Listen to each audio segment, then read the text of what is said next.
morning. My name is Megan Edwards of Focus Communications, and today we're getting another update from Eloro Resources, which trades on the TSX exchange under the symbol ELO. Joining me today is Eloro's President and CEO, Tom Larsen. Tom, thank you for joining us today. Yeah, good morning, Megan. So Tom, for those new to the Eloro Resources story, could you please give us a brief introduction to the company and your Iska Iska project in Bolivia? Yeah, Eloro Resources, we're a publicly traded company listed on the TSX and also on the OTCQX under the symbol ELRRF. Symbol on the TSX is ELO. Our primary focus is to develop our recently discovered Iska Iska silver tin polymetallic project. You see that in the background from that first slide. This is located in the southern area of region of Bolivia in a department of Potosi, close by to the famous Cerro Rico, 2.5 billion ounce producer of silver over the last 4 or 5 centuries. We completed an MRE, which is basically a mineral resource estimate, last year, after spending close to 3.5 years drilling over 120,000 meters, spending close to $50-60 million Canadian to obtain that initial inaugural mineral resource. We are now today moving forward on this multi-metal silver, tin, lead, zinc deposit, and that again is the focus, without getting into the last 3 years, which were very exciting initially on a discovery basis, and usually always is, but practically bringing this into proper economic focus, sometimes that can be a little less exciting, but we expect to see a lot more upside on the deposit, more sort of enhanced valuation that you will see coming up in our PEA model, which is next step usually after an inaugural MRE, economic MRE. Right, and today I wanted to discuss the latest set of news from Eloro, where the company has planned out the next phases of the development for Iska Iska. For the investment community, can you quickly recap the progress of the company it's made over the last several months in advancing the Iska Iska PEA? Well, we've come out with a couple of press releases in the last 2 months. One recently on Wednesday, which is basically giving the reader an idea as to where our short-term focus is going to take us. In the inaugural MRE that we came out with last September, we felt that the whole point of the initial drilling campaign was to try and outline this system. It's a big, massive mineralized system. In fact, the initial MRE that we came out with showed over 1.15 billion ounces of silver equivalent. And if you break that down, you can break it down to almost 300 million ounces of silver, a massive amount of zinc, tin, and lead. So from an in situ 100-meter spacing perspective, I thought it was very, very solid. The criticism that we received was that the grades, especially in the silver, seemed lower than what the expectation was from the drilling results that we always quoted in silver equivalent, which included all metals that we were coming up with from those 100,000 meters plus of drilling. That also included tin in quite a few of those intersections that we reported on over the last 2-3 years. Since then, we've really sort of focused in on, okay, short term, how do we want to show an economic model. So let's focus in on more infill drilling in the higher areas, zones of the Iska Iska MRE area, go after that sort of starter pit area where we were coming up with some higher grade silver.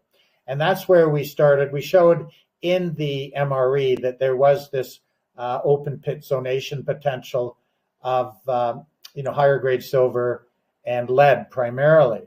So that's what sort of made us focus in more just on that precise area, which came out at around 132 million tons. 132 million tons, even that number is large. So people have to realize this is a massive system.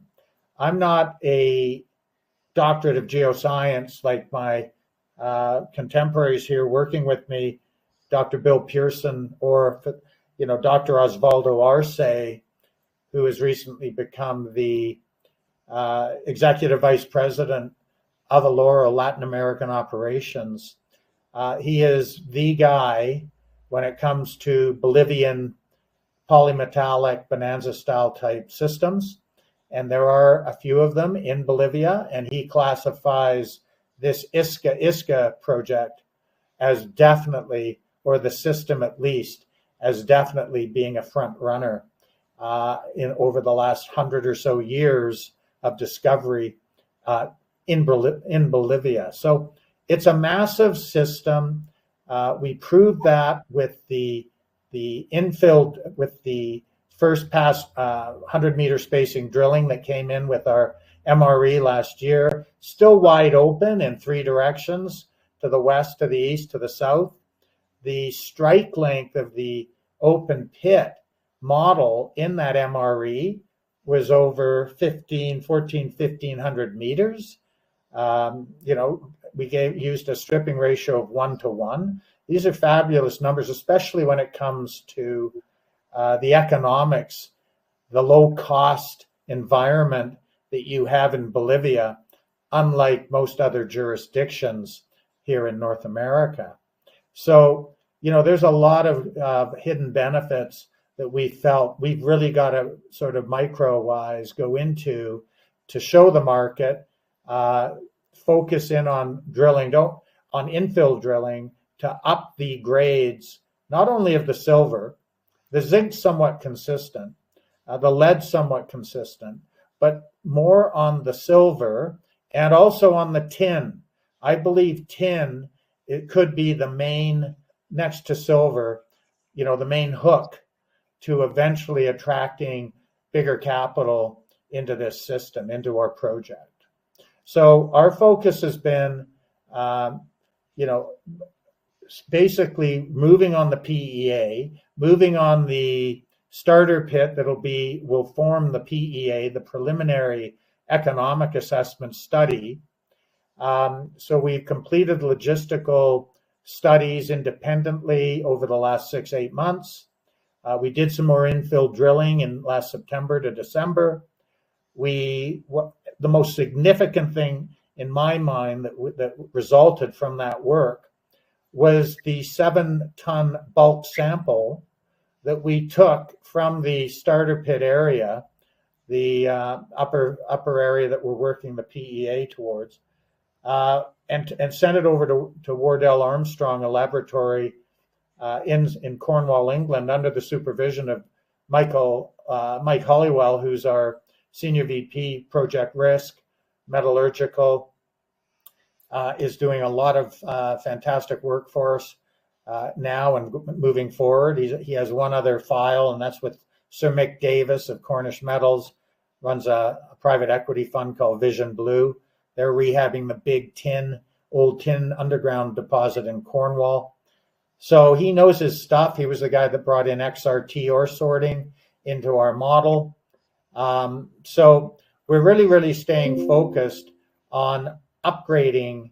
And with this bulk sample that I mentioned, the 7-ton bulk sample, what it proved, it was a 7-ton bulk sample used for metallurgical bulk testing, which returned significantly higher head grade of 91 grams silver per ton, like 3 ounces, close to over 3 ounces of silver per ton, compared with 31 grams silver average grade from 2 original twinned diamond drill holes in the exact same area in this polymetallic open pit domain. That speaks a thousand words, because I'll tell you, San Cristobal, the operation that was owned by Sumitomo 180 kilometers away, was an extremely profitable mine, although it was in private hands, being Sumitomo. But it ran from 2006 and still is running with grades similar to ours at this stage. That's that we have an NDA signed with San Cristobal, the new San Cristobal company that owns the San Cristobal mine. So, you know, we're getting a lot of guidelines as to cost inputs that have been very helpful as we move into this PEA. So that bulk tonnage, what that did was it made us start thinking, doing all this drilling. I mean, if we're under reporting our grades, I mean, it's great from the standpoint of, okay, we're showing a bigger resource, but what we need to show what the real value per, especially in the silver, by using bulk sampling, by using bulk tonnage type modeling for assaying, you know, what that can really do for our PEA. And so this brings me up to the next point, that in our press release that we came out with a couple of days ago, we are now moving forward on a ramping initiative. This ramp, we're looking at around 3 meter to 3.5 meter dimension. It's going to be located very close, or perhaps even within the Santa Barbara, the old Santa Barbara Adit, that if you go to that press release 2 days ago, came up with continual channel samples within that old Adit of well over 150 grams silver and high grades of tin and lead. It's more of a silver, lead, tin type of environment, less zinc, which is more to the east of this major deposit here at Iska Iska. So, you know, this ramp, what we're looking to do is, with the 5,000 meters of infill drilling that we also mentioned in the press release that will start up at the end of September, that 5,000 meters will be in that Santa Barbara Adit area, which is the higher grade area. That tonnage will give us basically, it'll help in two ways. It'll help from the standpoint of enhancing more silver and tin that will now be added to the PEA. The PEA model itself will be a 35,000 ton a day operation, open pit, bulk tonnage. We're hoping to bring the tin in midway through that 12-year mine life, even though there could be eventually a 30, 40, 50-year mine life, but we're talking 12-year for the PEA model. So this infill drilling should allow us to bring more tin resource into that model, but we have to firm that up. But not only will that be of obvious significance for the PEA, and that's slated for next year, but it'll also determine finally exactly the entranceway for the startup of the ramp. And we want to hopefully get moving on the ramping near the end of December. One of the great things about working in Bolivia is the fact that the costs are so much lower. The ramping study, the independent study that we've done to date, comes in between $1,600 to $1,800 US a meter. Try doing a ramp in BC or in Quebec for that type of cost. Good luck. 3-4 times higher. So those are the advantages. And this ramp will, the initial thought is 1,000 meters. We will take from that ramp the material that we're opening the ramp up with and stockpile it. And that'll be the next step, moving forward with that stockpile on the basis of potentially adding crushing, adding an ore sorter, and potentially moving that material as a pre-concentrate form by truck 15 kilometers down to the owner of the Iska Iska project, Mr. Edwin Villegas to his zinc lead differentiation plant, where we can start showing the small scale type of operation that with the returns that we expect to see, which will be very, very sort of helpful for the much bigger and validate the much larger 35,000 ton a day operation for down the road. So we're really, really excited about the direction we're taking. And this basically proves that this material we have, this isn't pie in the sky. We've done so much work on the metallurgical, on the ore sorting, on the grades. We know what San Cristobal is all about. This is going to be a very cheap CapEx to bring in a couple of crushers at hopefully within the next few months, and move forward on this small scale operation and derive some small cash flow to probably, from a sustainability standpoint, to even pay off this type of operation. It has nothing to do with the big picture, though, being the open pit 35,000 ton a day PEA operation that you'll see coming out next year. All right. Well, thank you so much for your time today, Tom. It sounds like it's going to be a busy remainder of the year for the company, and we look forward to having you back soon for the next Eloro update. Great, Megan. Thank you very much.